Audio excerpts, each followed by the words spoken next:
Tonight on the MTN News, a Billings woman found dead in her home on the 4th of July. What police say happened and who they have in custody tonight. A toxic plant spotted in Billings parks. Poison hemlock pops up, but we haven't seen it this big in a long time. It may look like a wildflower, but poison hemlock can be deadly, and it's spreading fast.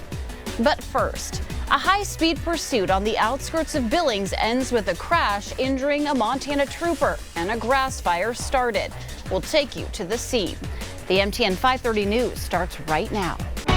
From Montana's news leader, this is the MTN 530 News. Good evening. Thanks for joining us here on this Sunday edition of the 530 News. I'm Andrea Lutz. A dangerous and deadly high-speed chase ends in a violent crash on Highway 3. A Montana High Patrol trooper is injured, and a grass fire ignites along the roadway after the suspect's vehicle burst into flames. That chaotic scene unfolded just north of Billings between Shorey Road and Alkali Creek after police began pursuing a vehicle at a high speed. The vehicle eventually slammed head-on into a semi and then rolled and caught fire, sparking a wildfire that quickly spread in the dry grass. That suspect was pronounced dead at the scene.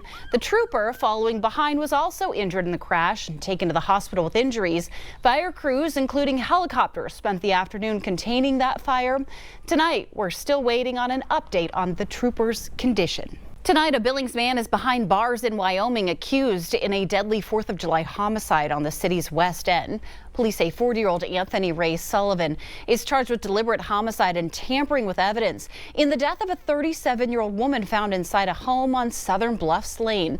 Sullivan allegedly fled the scene in the victim's vehicle and was later arrested in Fremont County, Wyoming on unrelated charges. He remains in jail there awaiting extradition to Yellowstone County. Billings police say the investigation is ongoing.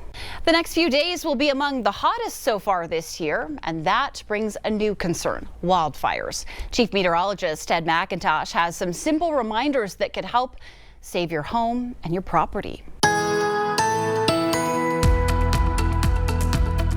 The very hot days straight ahead of us. Just a reminder to keep in mind some simple tips for you. If you are out with open fires anywhere, make sure you don't leave a fire until it's cool enough to touch. Of course, cigarettes, and make sure that you try to get anything out of the rain gutters if you're in an area that's going to be prone towards wildfires as well. Embers and rain gutters, one of the top reasons that houses start on fire. Also, that catalytic converter can cause problems if you're parking in the tall grass. One of the biggest reasons for man-made wildfires is tow chains dragging on the ground, creating sparks, and of course avoid any kind of equipment that could create sparks as well. Going to get into the next few days with some very warm temperatures, then changes by next weekend.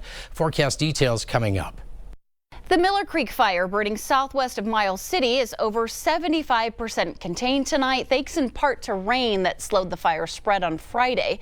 That fire burned more than 560 acres. It destroyed a mobile home, a camper, and an outbuilding.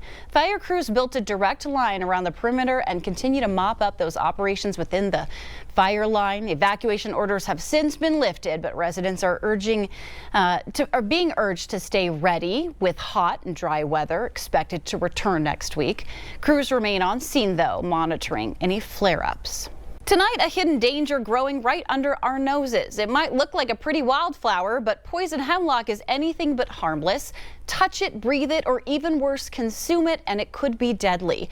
We take you to Riverfront Park, where city crews are racing to stop the toxic plant before it spreads even further. On a warm, sunny day, I am going for a run today. Riverfront Park is alive with activity. But I decided it was a beautiful day and I wanted to come out. Jenna Martin is one of many enjoying the trails. You know, the amount of parks that we have in Billings is probably one of my favorite things about Billings. But nestled near the banks, danger is growing. It's just kind of the ideal conditions this year, and so we're finding more of it around. Poison hemlock, an invasive toxic plant, is popping up in more places than ever, says Natural Forest Resource Supervisor Nick Miller. We've had a lot of humidity. We've had a lot of rain, so kind of the perfect, like, poison hemlock pops up, but we haven't seen it this big in a long time. City crews are now racing to curb it. And not just a lot of it, but like massive specimens. So what should you watch for? Purple spotted smooth stems, lacy leaves, and a cluster of white small flowers. It's in the carrot and parsley family, and it can be confused with wild carrot. That's why sometimes some people eat it. And if you see it, Miller has just one simple piece of advice. Don't touch it, don't eat it. Instead, report it to the city right away. Martin didn't realize she was running so close to the threat. But no, I have 3 kids and dogs, and yeah, that's always one of the concerns. Even a quick brush with it can cause irritation. Inhaling it, far worse. I definitely, would be concerned about it for sure. For now, city crews are doing their part, but they need help from you. We are out treating it, and we're trying to come up with a plan to mitigate it as soon as it pops up and we get notified of it. A deadly bloom creeping into Billings' summer landscape. One that looks pretty, but packs a toxic punch. A simple dumpster fire turned into a full-blown house fire in the Billings Heights on Saturday, leaving heavy damage behind. That fire broke out just before 7:20 on Natalie Street, causing extensive damage to the garage and attic areas. Investigators say the flames charred the exterior siding and made their way into the attic, leaving heavy damage behind. No word yet on injuries or what sparked that fire. The death toll is rising in Texas. More than 60 are now dead and more are still missing after powerful storm slammed Kerrville.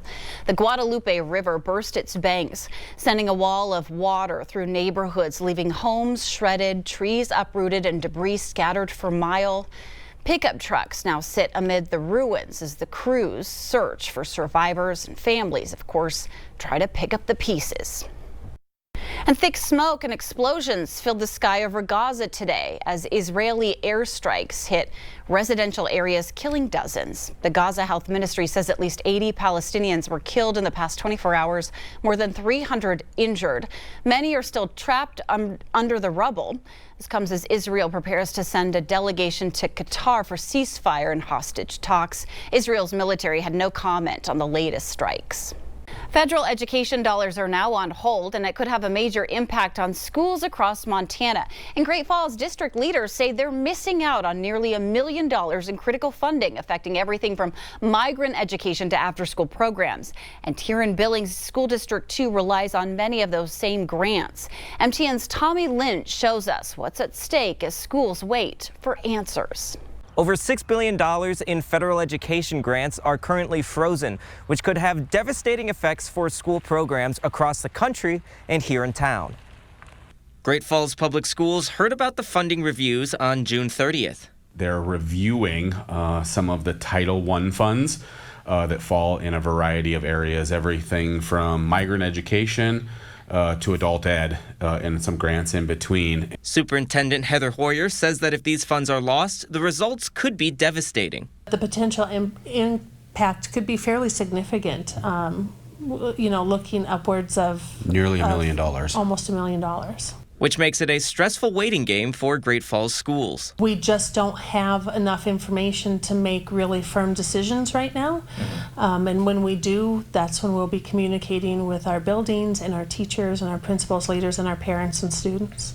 As for a rural school, Villiers Superintendent Joshua Reed said that they have still received 3 of their larger grant monies, but they are still missing a few parts. For Villiers, it's not the biggest impact in the world just because we don't really receive that much funding in those ways. This was the first year Villiers applied for English as a second language learner money, and they may not receive the $10,000 they applied for. Because it's brand new for us, it's kind of an extra. So it won't really hurt us, but it is certainly something that we would have made use of right away if we could. Currently, the literacy grant is covering their after-school programs, but Reed knows that this is not the case for everyone. But many school districts use their Title III and Title IV funds to fund after-school programs. So those that use those monies will be impacted. Ultimately, he's waiting to see if this will lead to more impactful changes down the line and hopes the funds will still come through by August. It keeps me watching and listening, because if you're able to withhold these other title funds, perhaps next year we'd see those monies that we actually do make use of pretty heavily be delayed as well. In Great Falls, I'm Tommy Lynch, MTN News. Still to come on the MTN 530 News on Q2, a Montana family is marking the 4th with heartbreak and a mission to give back. After tragically losing a beloved daughter, the Beck family is turning their grief into purpose. We'll show you how. And sunny, hot, and dry, a classic Montana forecast to close out this holiday weekend. Ed McIntosh has a look at what's ahead after the break.